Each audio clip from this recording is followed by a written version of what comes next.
오늘 저희가 교독한 본문을 중심으로 보혜사 성령이 하시는 일이라는 제목으로 말씀 나누겠습니다. 제가 자주 소개하는 소설가이기도 하고 러시아의 대표적인 작가이죠. 대문호다 이렇게 이야기합니다. 그 중에 한 분인 톨스토이의 작품 중에 이반 일리치의 죽음이라는 중편 소설이 있습니다. 이 이반 일리치의 죽음은 사람이 무엇을 남기고 세상을 떠나야 하는지를 생각하게 만드는 그런 작품이 되겠습니다. 고등법원 판사인 이반 일리치는 일에서는 자만심이 주는 기쁨을 누렸고, 나름 이렇게 한 도시의 고등법원 판사니까 이제 조금 이렇게 어깨가 올라가고 이랬겠죠. 사교를 통해서는 허영이 주는 기쁨을 누린 반면에 오히려 하찮은 카드놀이, 이제 빈트라고 하는데 카드놀이에서 진정한 기쁨을 누리는 그런 사람이었습니다. 그런 그가 45살이 되던 해에 옆구리에 극심한 통증 때문에, 저도 옆구리에 통증이 젊은 때부터 계속 있는데 못 찾았네요, 원인을. 이 극심한 통증 때문에 의사를 찾아가게 됩니다. 저명한 의사들 여러 명을 만났지만 원인을 정확하게 진단하지 못했고, 여러 비싼 약을 복용했지만 전혀 차도가 없습니다. 결국 세상을 떠나야 하는 운명의 시간이 다가왔습니다. 그런데 그의 많은 동료들에겐 그의 죽음이 결코 슬프기만 한 것이 아니었습니다. 표도르 바실리예비치라는 동료는 이반이 죽으면 자신에게 승진의 휘해가 생기고 월급이 인상될 뿐만 아니라 판공비까지 더 받게 될 것을 은근히 기대했습니다. 다른 동료 표트르 이바노비치는 자신의 처남을 자리가 비게 되니까 전근시킬 기회가 생겨 아내가 흡족해하고 처가에 빚진 마음도 들게 될 것을 기대했습니다. 이반의 아내조차도 남편의 죽음에 대한 슬픔보다 자신의 연금이 줄어들까를 더 걱정합니다. 이반의 딸은 아버지의 장례 때문에 자신의 결혼 계획이 엉망이 될지 모른다며 걱정합니다. 심지어 장례식에 온 이반의 동료들은 그의 죽음 때문에 카드놀이 계획이 어그러진 것을 아쉬워했습니다. 이처럼 세상의 부와 명예에 집착하는 사람은 결국 의미 있는 그 어떤 것도 세상에 남기지 못합니다. 그런 사람은 세상을 떠나면서 덕을 끼치고 감동을 주기는커녕 걱정과 근심거리로 전락하고 이기심의 추악한 광장으로 사람들을 끌어모을 뿐입니다. 이반 일리치는 죽음을 목전에 두고 자신이 진짜가 아닌 가짜에 휘둘려 살았다는 사실을 깨닫게 되었지만 때는 이미 너무 늦고 말았습니다. 자신이 사라질 위기에 처했을 때 번뇌와 공포에 사로잡혔음에도 그 누구의 사랑에도 기댈 수 없었습니다. 그 상태로는 계속 사는 것도 아주 떠나는 것도 공적인 유익에 전혀 도움이 되지 않았습니다. 오늘 보면 요한복음 15장 26절부터 16장 15절도 기본적으로는 예수님의 죽음, 곧 예수님이 떠나시는 것과 관련된 내용입니다. 예수님은 자신이 떠나는 것이 제자들에게 유익하다고 말씀하시죠. 왜냐하면 보혜사 성령이 오시고 다음과 같은 일을 하시기 때문입니다. 우선 성령은 제자들과 더불어 예수님을 증언합니다. 또한 죄와 의와 심판에 대해 세상을 책망하시죠. 거기에다 성령은 제자들을 모든 진리 가운데로 인도하시며 제자들에게 장래 일도 알려주십니다.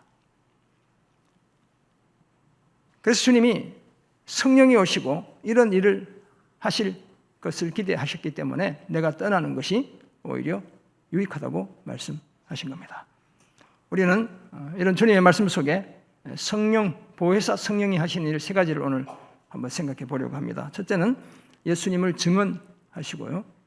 둘째는 세상을 책망하신다는 사실을 오늘 본문이 말씀해 주고 있습니다. 그리고 셋째는 성도들, 오늘 저와 여러분을 진리로, 성경 본문의 말씀에 따르면 진리 가운데로 인도하신다는 사실을 말씀해 해주고 있습니다. 예수님은 계속되는 다락방 강화를 통해 자신이 떠난 후에 오시는 보혜사 성령이 하시는 일을 보다 구체적으로 말씀해 주십니다. 앞선 14장에서의 예수님의 말씀에 따르면 보혜사 성령은 진리의 영으로서 제자들과 함께 거하시고 제자들 속에 계십니다. 제자들에게 모든 것을 가르치시고 예수님이 제자들에게 말씀하신 모든 것을 생각나게도 하십니다. 그리고 오늘 본문에 따르면 아버지께로부터 나오시는 성령은 예수님을 증언합니다. 그리고 죄와 의와 심판에 대해 세상을 책망합니다. 거기에다 제자들을 진리 가운데로 인도하시고 들은 대로 장래 일도 알려주십니다. 이런 이유들로 인해 예수님은 자신이 떠나는 것이 오히려 제자들에게 유익하다고 말씀했습니다. 그렇다면 오늘 본문이 전하는 성령이 하시는 일 그 첫 번째로 예수님을 어떻게 한다고요? 증언합니다. 이 증언이라는 주제는 요한복음의 핵심 주제 중에 하나입니다. 세례 요한의 주된 사역은 빛이신 예수님에 대해 증언하고 많은 사람들이 믿게 하는 바로 그것이었습니다. 1장 6절 7절은 요한이 하는 그 주요 사역이 바로 예수님을 증언하고 믿게 하는 것이라는 사실을 밝히고 있습니다. 3장 32절에 따르면 예수님 또한 하늘에서 자신이 친히 보고 들은 것을 증언하셨습니다. 4장으로 넘어가면 예수님을 만난 사마리아 여인도 동네 사람들에게 자신의 모든 행실, 자신의 과거를 속속들이 알고 계시는 예수님을 증언했습니다. 5장에 넘어가면 하나님이 예수님에게 주셔서 이루게 하시는 역사, 곧 예수님이 행하시는 그 표적이 예수님을 증언하는 겁니다. 예수님이 어떤 분인지를 증언한다는 거예요.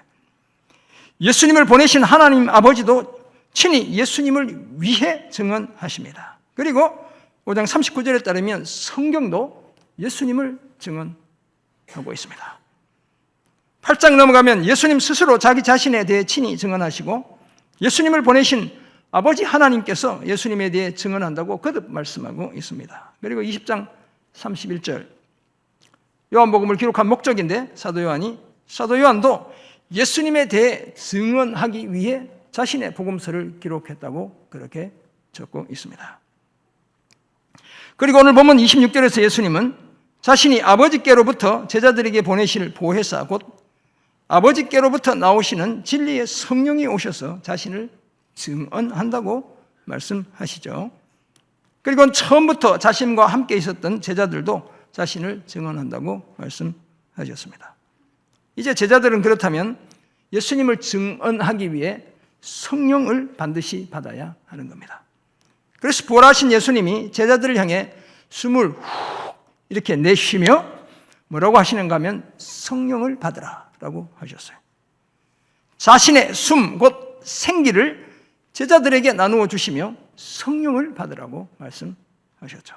이를 통해 본격적인 전도가 시작되었고 교회가 이 땅에 세워졌습니다. 그런데 예수님은 제자들이 실족하지 않도록 이런 사실을 먼저 제자들에게 일러주셨다고 16장 1절이 말씀합니다. 여기 실족하다, 제가 종종 말씀드리지만 스칸달리조라는 단어예요. 스캔들이라는 단어가 여기서 온 겁니다. 걸려 넘어지는 것을 의미하고 오늘 본문에서는 이 실족한다는 말은 예수님으로부터 떨어져 나가는 것을 가리키는 겁니다. 그것이 바로 걸려 넘어지는 것이죠.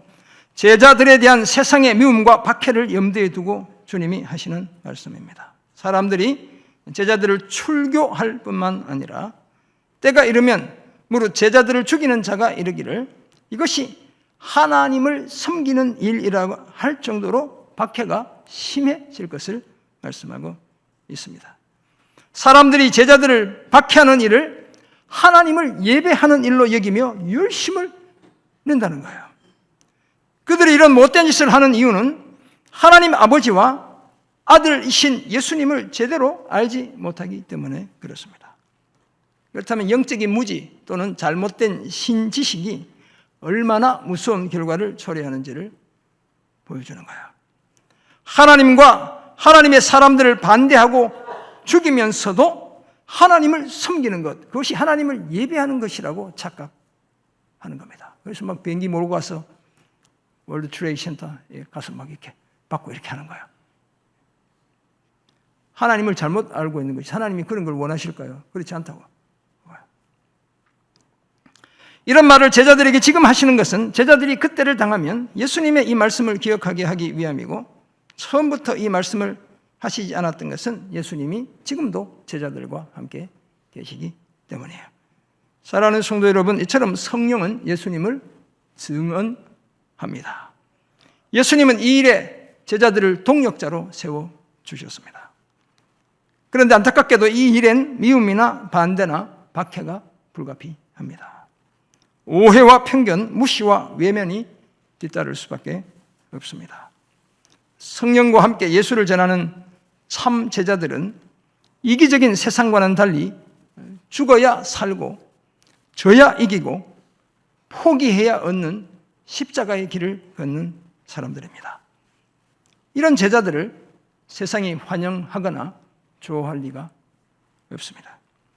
그래도 우리가 포기하지 않는 것은 성령이 언제나 우리와 함께 증언하시기 때문입니다. 사실 우리가 전하는 복음을 통해 예수를 믿게 하시는 분이 바로 성령이시죠. 그래서 바울은 고린도전서 12장 3절에서 하나님의 영으로 말하는 자는 누구든지 예수를 저주할 자라 하지 아니하고 또 성령으로 아니하고는 누구든지 예수를 주시라 할 수 없느니라고 말씀했습니다. 예수님 시대의 출교, 앞에서 출교라는 말이 나왔잖아요. 이 출교는 헬라어로 보면 아포 스나고고스인데, 스나고게라는 말이 회당이라는 뜻이에요. 그럼 아포는 프람이라는 뜻이거든요. 그러니까 회당으로부터 쫓겨나는 것, 이게 이제 출교가 되겠습니다. 실질적으로는 유대 공동체 전체로부터의 추방을 의미했습니다. 소속감을 잃어버리게 되고 경제적인 활동마저 박탈을 당하게 됩니다. 따라서 생계와 사회생활 전반에 극심한 어려움이 수반될 수밖에 없습니다. 우리 사도행전 초반에서 우리가 볼 수 있지만 스데반이나 야고보, 제자 야고보처럼 목숨을 잃기도 해야 했습니다. 이런 상황에 비하면 사실 오늘 우리는 아주 편하게 신앙생활을 하고 있는 셈이죠. 하지만 유물론적 사상과 개인주의는 훨씬 더 심각하게 교회와 복음을 위협하고 있습니다. 그러므로 세상과 다르게 사는 나를 세상이 격하게 환영하고 받아줄 것이라 착각하지 않아야 합니다. 우리가 믿음을 지키는 일에 따라오는 손해와 불이익을 너무 이상하게 생각하지 않아야 합니다. 세상의 반대와 박해는 내가 그리스도의 제자라는 확실한 증거와도 같습니다. 이런 세상에서 우리는 성령과 함께 예수님을 더욱 증거해야 될 줄 믿습니다. 외면과 반대에도 불구하고 성령이 예수님을 전하는 그 일에 늘 동참하는 그런 우리가 되기를 주의 이름으로 축원합니다. 아멘. 오늘 본문이 전하는 성령이 하시는 그 두 번째 일로 세상을 책망합니다. 예수님은 오늘 본문 5절, 6절에서 제자들에게 지금 내가 나를 보내신 이에게로 가는데 너희 중에서 나더러 어디로 가는지 묻는 자가 없고 도리어 내가 이 말을 함으로 너희 마음에 근심이 가득하구나, 이렇게 말씀하시죠. 그렇다면 이제 예수님의 떠나가시는 것에 대해 어느 정도 제자들이 이해하고 있다고 이렇게 주님이 말씀하고 계시고, 그래서 더 이상 예수님이 어디로 가시는지를 묻지 않습니다. 예수님의 말씀 속에는 제자들을 가끔씩 이렇게 막 낮췄다가 가끔씩 이렇게 높였다가 이렇게 하시는 그런 내용들이 있어요. 지금은 조금 이렇게 높여, 자, 얘들이 내가 어디 가는지 다 알고 있구나, 이렇게 이제 얘기하시는 거예요. 다만 미움이나 박해, 출교나 생명의 위협이 불가피하다는 예수님의 말씀으로 인해 저들의 마음에 근심이 가득하다는 거예요. 이 근심은 루펜데 이것은 슬픔과 괴로움을 가리키는 겁니다. 슬픔과 괴로움이 가슴 가득 채워져 있다는 거예요. 그런 제자들에게 예수님이 실상을 말씀해 주시는데 내가 떠나가는 것이 너희에게 유익이라. 이 실상은 진실이라는 단어가 사용되어 있어요. 진실한 내용을 말씀해 주시는데 내가 떠나가는 것이 너희에게 유익이라. 내가 떠나가지 아니하면 보혜사 성령이 너희에게로 오시지 아니할 것이요 가면 내가 그를 너희에게 보낼 것이다, 이렇게 말씀하시죠. 사실 성자 예수님, 아들 하나님이시죠. 보혜사 성령 하나님은 본질상 밑경만 다른 하나님, 같은 능력, 같은 본성을 가진 하나님이시죠. 예수님 이 자신이 떠나고 보혜사 성령이 오시는 것이 제자들에게 유익하다고 말씀하신 것은 성령의 지위나 사역이 예수님의 지위나 사역보다 더 우월해서 하시는 말씀이 결코 아닙니다. 보혜사 성령이 행하실 사역의 새로운 국면을 말씀해 주시는 것이죠. 예를 들어 성령은 오셔서 영원토록 제자들과 함께 거하시고 제자들 속에 계십니다. 제자들에게 모든 것을 가르치시고 예수님이 말씀하신 모든 것을 생각나게 하십니다. 또한 오셔서 제자들과 함께 오늘 본문이 전하고 있듯이 예수님을 증언하시는 거예요. 바울에 따르면 로마서 8장 26절 성령은 우리의 연약함을 도우시고 기도조차 하기 힘든 그때에 말할 수 없는 탄식으로 우리를 위해 친히 간구해 주십니다. 이런 성령이 오셔서 오늘 본문 8절에 보면 죄에 대해, 의에 대해, 심판에 대하여 세상을 책망하신다고 말씀합니다. 이 책망하다 이 말은 꾸짖다 또는 기소하다 이런 뜻을 갖고 있습니다. 그러니까 잘못된 것을 지적하시는 또는 바로 잡으시는 바로 그런 성령의 역할, 사역을 이야기하는 겁니다. 성령이 죄와 의와 심판에 대해 세상을 꾸짖거나 기소하신다는 뜻입니다. 죄에 대해서라면 그들이 예수님을 믿지 않았기 때문입니다. 하나님의 아들이시고 유일한 구원자이신 예수님을 영접하지도 믿지도 않는 죄는 사실 죽을 죄에 해당하는 겁니다. 의에 대하여라 하면 예수님이 아버지께로 가시기에 저들이 다시 예수님을 보지 못하기 때문입니다. 예수님은 아버지께로 돌아가시는 그 일을 통해 자신이 의로운 분이라는 사실을 나타내신 겁니다. 의롭지 않은 분이 의로운 하나님께 돌아갈 수는 없는 것이죠.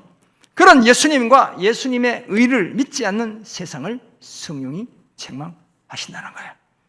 심판에 대하여라 하면 이 세상 임금이 심판을 받았기 때문입니다.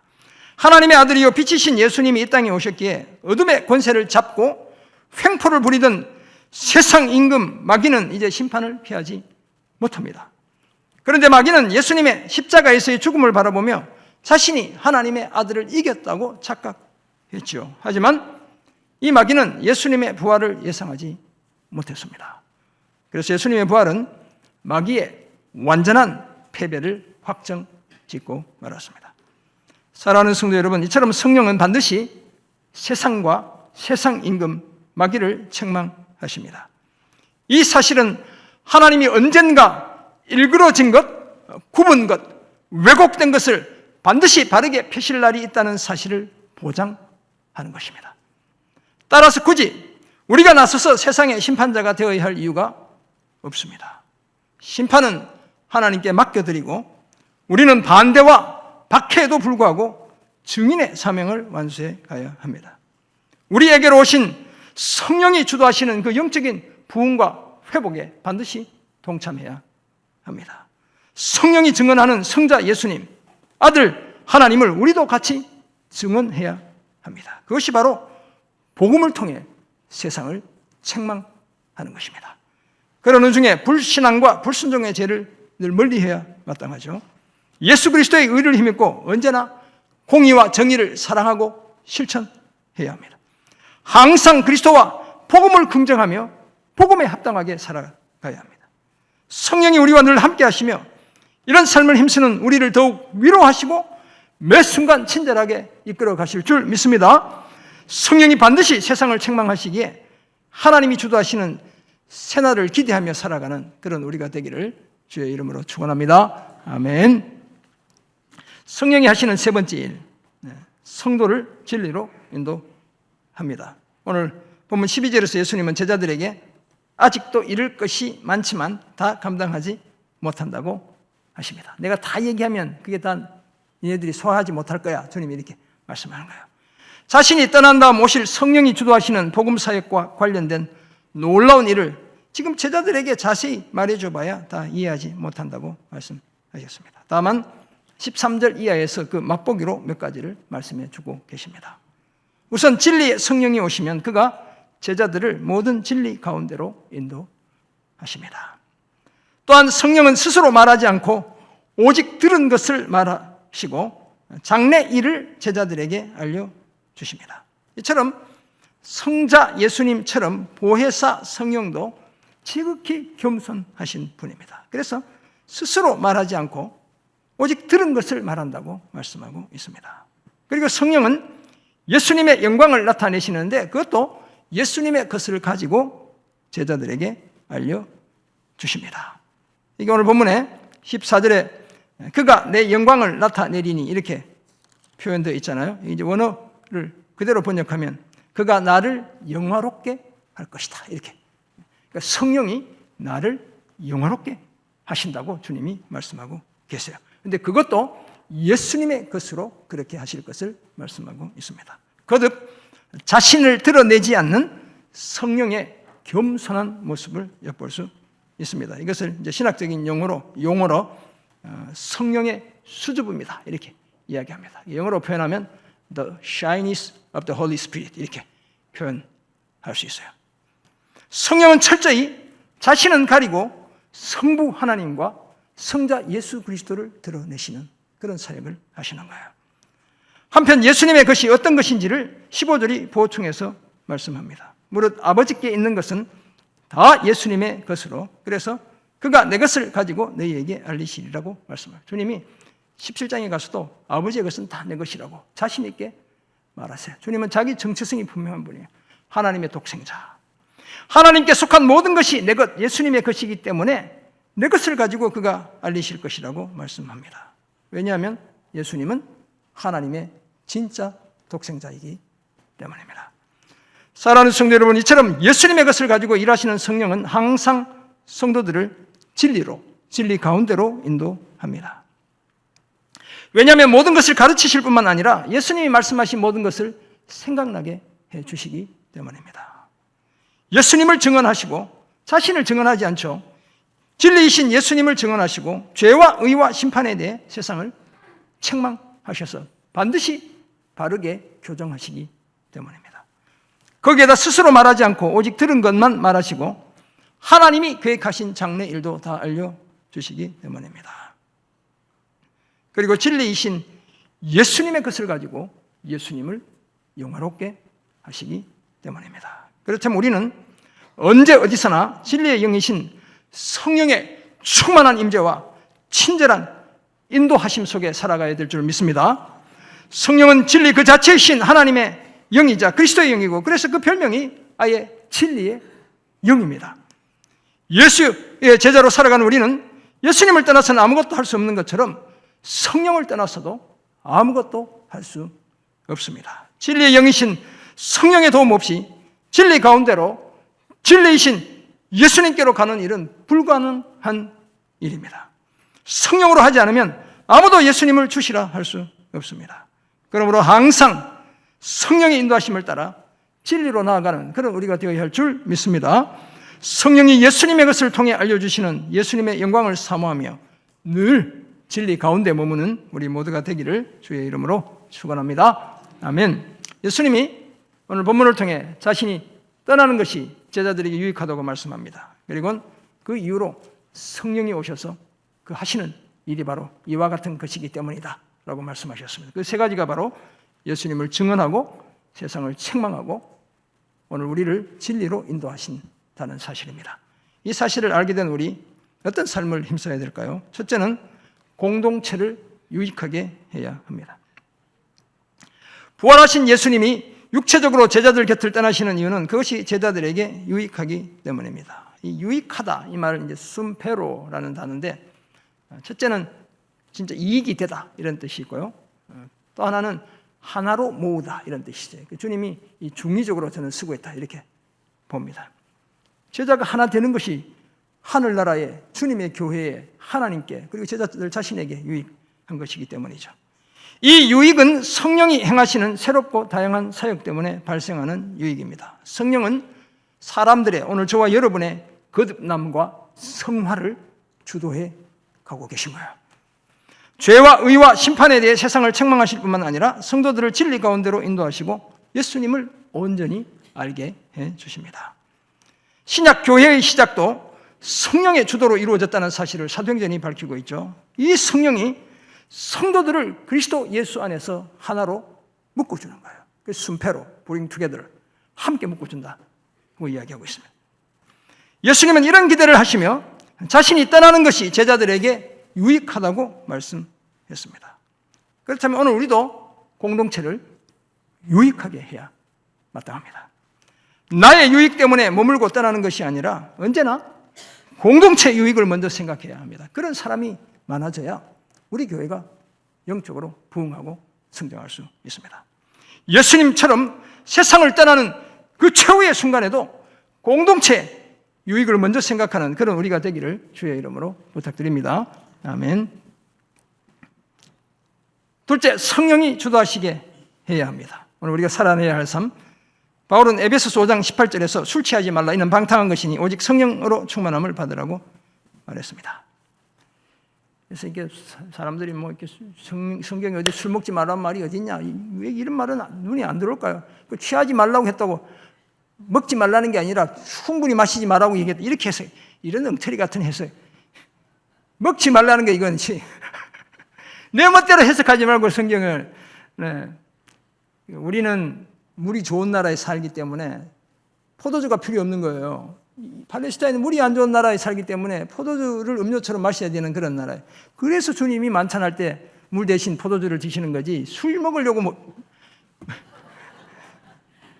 포도주는 빨갛기 때문에 주님이 피를 상징하니까 사용하시는 거지, 술 한잔 하려고 하시는 게 아니라는 거예요. 그래서 제가 다음번 그 장로님들 피택할 때는 술, 담배 하는 사람은 확실히 이렇게 제가 안 한다고 이렇게 결심을 받고 안 하는 분들만 세울 거예요. 뭐 우리가 세상에 똑같이 살면서 뭐 한 가지라도 확실히 다른 게 있어야지, 세상 사람들과. 거룩한 삶이 어디서 나올까요, 여러분? 그래서 하여튼 그러려고 생각하고 굳게 결심하고 있어요. 결심 안 바뀌려고. 아무튼 이 술 취하지 말라, 이는 방탕한 것이니 오직 성령으로 충만함을 받으라. 이것은 우리가 이제 흔히 생각하기에 성령을 우리의 마음에 그 빈 공간에 가득 채우는 것처럼 생각하는데 그런 의미가 아니에요. 성령을 매개체로 해서 하나님의 성품으로 우리를 가득 채우는, 바로 그것을 가리키는 거예요. 우리는 항상 진리의 영이신 성령의 임재와 인도하심 속에 살아가야 되죠. 성령이 주도하시는 그 삶을 살아가는 것이 바로 성령으로 충만해지는 거예요. 성령이 주도하셔야 때를 얻든지 못 얻든지 복음을 전할 수 있습니다. 성령이 앞장서셔야 우리가 끝까지 사랑하며 섬길 수 있습니다. 그 어떤 반대와 박해에도 불구하고 목숨을 걸고 신앙을 지킬 수 있는 거예요. 그러므로 말씀보다, 기도보다, 성령보다 앞서지 않고 늘 성령이 주도하시는 삶을 힘쓰는 그런 우리 모두가 되기를 주의 이름으로 부탁드립니다. 아멘. 장로가 되기 싫은 사람은 몰래 한잔해도 뭐 제가 책임지지 않아요. 우리 교회에 장로가 되기를 원한다, 정말 정결하게, 순결하게, 정직하게, 진실하게 그런 분들이 장로로 세워져야 될 줄 믿습니다. 지금까지 다 그렇게 세워진 줄 믿고 앞으로 더 그런 분들이 세워져야 한다, 이렇게 생각합니다. 앞에서 소개해드린 톨스토이의 소설 이반 일리치의 죽음엔 톨스토이의 회심을 엿볼 수 있는 대목이 들어 있습니다. 스위스 출신의 프랑스 철학자, 우리 젊은 사람들은 알 수 있는데 알랭 드 보통, 이름도 참 예쁘죠. 알랭 드 보통, 불안이라는 젊은 친구들이 읽어본 분들도 있을 거예요. 이제 책을 쓴 그런 분인데, 이분이 이 책 이반 일리치의 죽음을 읽고 서평을 한 게 있어요. 메멘토 모리, 죽음을 기억하라는 그 메멘토 모리의 훌륭한 전통 안에 자리 잡은 이반 일리치의 죽음은 죽음에 대한 생각 때문에 세속적인 것보다 영적인 것을, 카드놀이와 저녁 파티보다 진실과 사랑을 중요하게 여기게 되는 과정을 보여주는 소설이다, 이렇게 말합니다. 병이 들어 죽어가며 무심한 주변 사람들에 대해서 또 분노를 쌓아가던, 우리가 몸이 아프고 죽음이 가까우면 지금까지 지나왔던 사람 중에 섭섭한 일들이 막 생각나고 막 이렇게 되는가 봐요. 그러니까 이반 일리치도 이제 그렇게 되는 거예요. 그 분노를 쌓아가던 이 이반 일리치가 어느 날 밤 울음을 터뜨리며 변화가 시작되었습니다. 이제는 그 즐거웠던 순간들이 다르게 느껴지며 자신을 반성했습니다. 하지만 열심히 살았기 때문에 여전히 잘못 살았다는 사실을 인정하기 싫어했습니다. 그러던 그가 죽기 사흘 전에 쉴 틈 없이 계속 신음을 내고 고통이 극심했기 때문에 비명을 지릅니다. 그러다가 자신을 죽음으로 인도하는 큰 구멍이 있다는 생각이 들었고, 그 끝에 빛이 있다고 느껴졌습니다. 가족들에 대한 연민의 정이 느껴졌고 기쁨이 찾아왔습니다. 그 빛이 바로 십자가에서 죽으시고 사흘 만에 부활하신 예수 그리스도인 겁니다. 이제 그는 더 이상 죽음과 고통을 두려워하지 않게 되었습니다. 그리고 이렇게 말하죠.